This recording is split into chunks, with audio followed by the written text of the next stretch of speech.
لبيك اللهم لبيك لبيك لا شريك لك لبيك إن الحمد والنعمة لك والملك لا شريك. کا تیسرا دن 10 ذی الحجہ.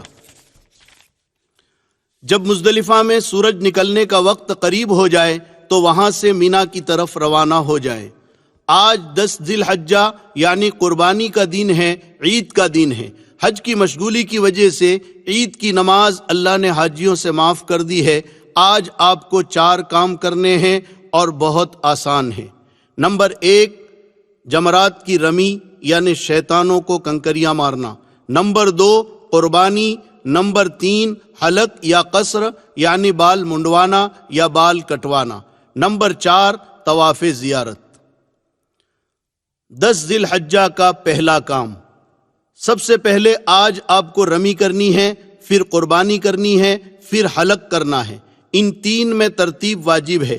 اور طواف زیارت 10 کی صبح سے 12 کی مغرب تک کبھی بھی کر سکتے ہیں، ترتیب ضروری نہیں.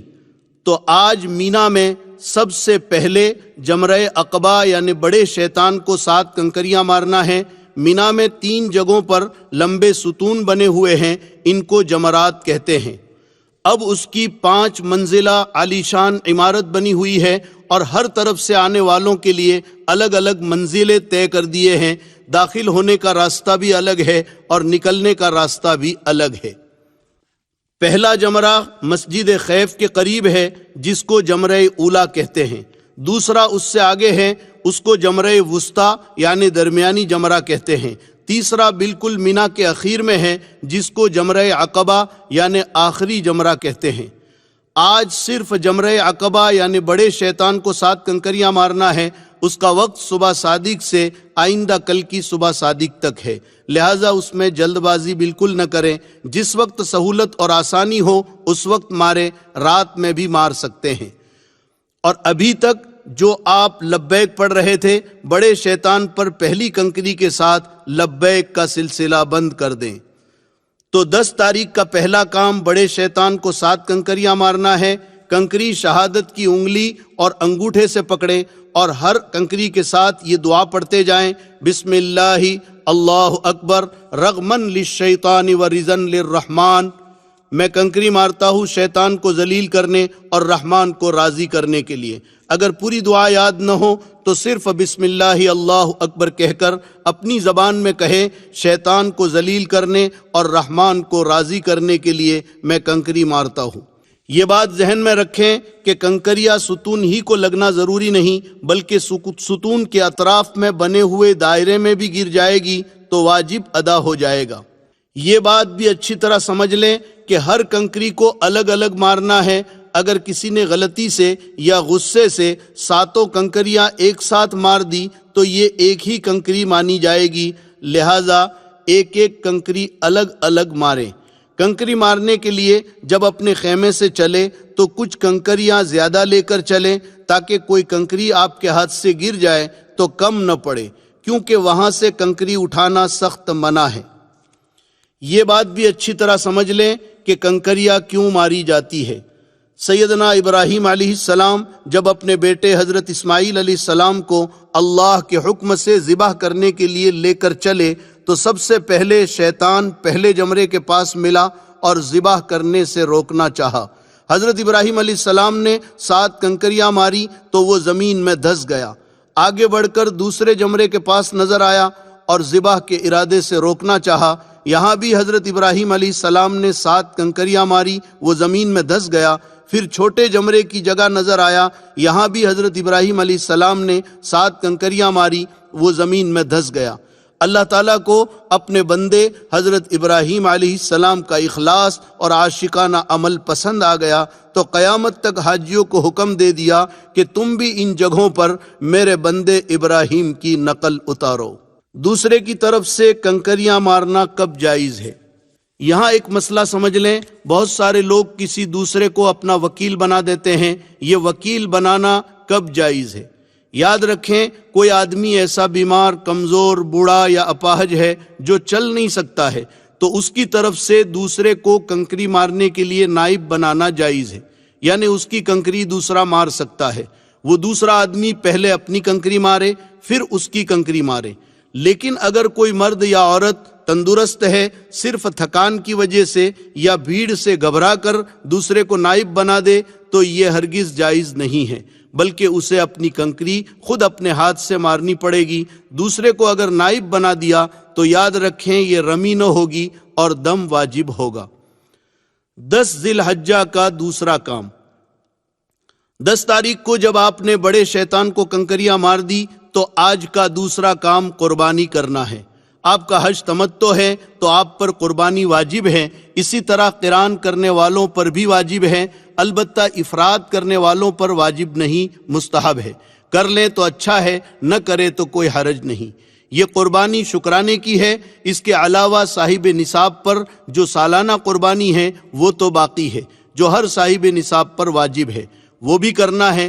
البتہ وہ قربانی آپ اپنے وطن میں بھی کروا سکتے ہیں، اور اگر حرم میں کرنا چاہیں تو یہاں بھی کر سکتے ہیں۔ بہرحال 10 تاریخ کو رمی سے فارغ ہو کر کسی معتمد آدمی سے قربانی کروائیں، اس کی ترتیب پہلے ہی سے کر لیں۔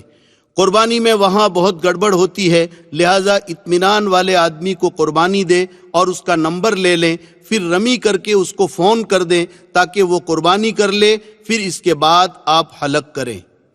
10 ذی الحجہ کا تیسرا کام۔ قربانی کے بعد آپ حلق یا قصر کروا لیں۔ حلق یعنی سر کے بال اس طرح سے صاف کرنا، اور قصر یعنی سر کے بال قینچی یا مشین سے کاٹنا۔ اس کے بغیر آپ کا احرام نہیں کھلے گا۔ اس کا طریقہ یہ ہے کہ پورے سر کے بال منڈوا دیے جائیں یا پورے سر کے بال برابر کر کے کٹوا دیے جائیں۔ حلق کرنا قصر سے زیادہ بہتر ہے، اس کا ثواب زیادہ ہے۔ آپ حرم میں دیکھیں گے کہ لوگ مختلف طرح سے حلق اور قصر کرتے ہیں، آپ دیکھا دیکھی بالکل نہ کریں، مسئلہ اچھی طرح سمجھ لیں۔ اگر آپ کے سر کے بال بڑے ہیں تو آپ قصر کر سکتے ہیں، یعنی بال قینچی سے کاٹ سکتے ہیں، مگر لمبائی میں کم از کم انگلی کے پور کے برابر کٹنا ضروری ہے۔ اور اگر آپ کے سر کے بال انگلی کے پور سے چھوٹے ہیں تو پھر حلق واجب ہے، قینچی سے کاٹنے سے احرام نہیں کھلے گا۔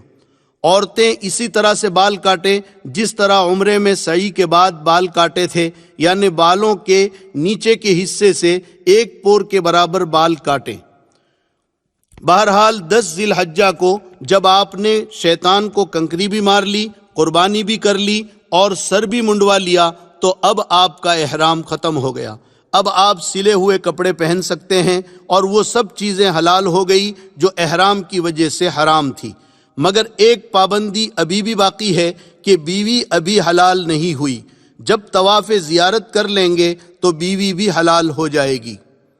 یہاں نوجوانوں سے بعض مرتبہ غلطی ہو جاتی ہے، وہ حلق ہو جانے کی وجہ سے سمجھتے ہیں کہ ہم حلال ہو گئے اور بیوی سے صحبت کر بیٹھتے ہیں۔ یاد رکھیں اگر ایسی غلطی ہوئی تو ایک قول کے مطابق بڑا دم لازم ہوگا، یعنی بڑے جانور کی قربانی کرنا پڑے گا، لہذا اس کا خیال رکھیں۔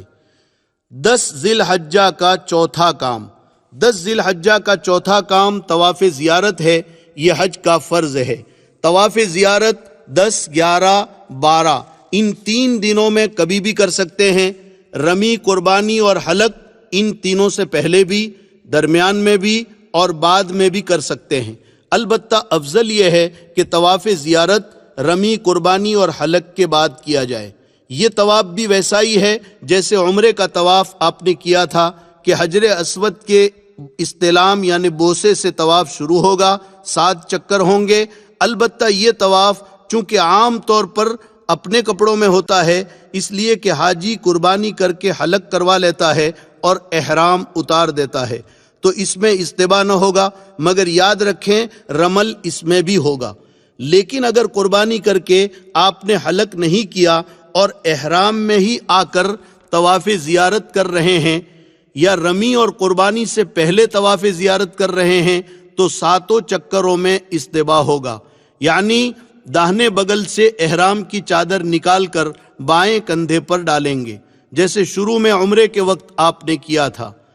اگر ایک ہی دن میں یہ چاروں کام نہ ہو سکے تو کوئی حرج نہیں، آج شیطان کو کنکری مار لیں، پھر قربانی اور حلق کر لیں، طواف زیارت دوسرے دن کریں۔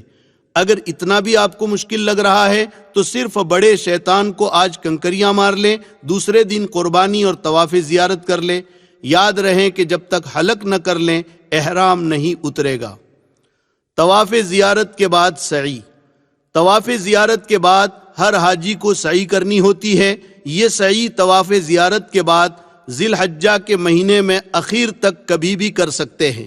اس سعی کے لیے احرام اور نفلی طواف بھی شرط نہیں، بس صرف صفا مروہ کے 7 پھیرے اس طرح سے کرنے ہیں جس طرح آپ نے عمرے کے طواف کے بعد سعی میں کیے تھے۔ لہٰذا حج کے 5 دنوں میں اگر تھکان زیادہ ہو جائے تو صرف طواف زیارت کر لیں اور اس کی سعی 2-3 دن کے بعد کریں۔ اس میں کوئی نقصان بھی نہیں اور کوئی دم وغیرہ بھی نہیں۔ عورتوں کے لیے ایک اہم مسئلہ، اگر حج کے دوران عورت کو مخصوص ایام شروع ہو جائیں تو وہ حج کے تمام امور ادا کرے، صرف طواف زیارت اس وقت تک نہ کرے جب تک پاک نہ ہو جائے اور نہ اس حالت میں حرم میں داخل ہوں۔ اس تاخیر سے اس پر دم واجب نہ ہوگا اور نہ گناہ ہوگا، البتہ پاک ہو جانے کے بعد پھر طواف زیارت میں تاخیر نہ کرنا چاہیے۔ اور اگر حج میں مخصوص ایام اخیر میں شروع ہوئے اور طواف زیارت نہ کر سکی اور حج کے فوراً بعد اس کی روانگی کا وقت بھی آ گیا اور ابھی اس کے ذمے طواف زیارت باقی ہے تو یہ عورت کیا کرے گی؟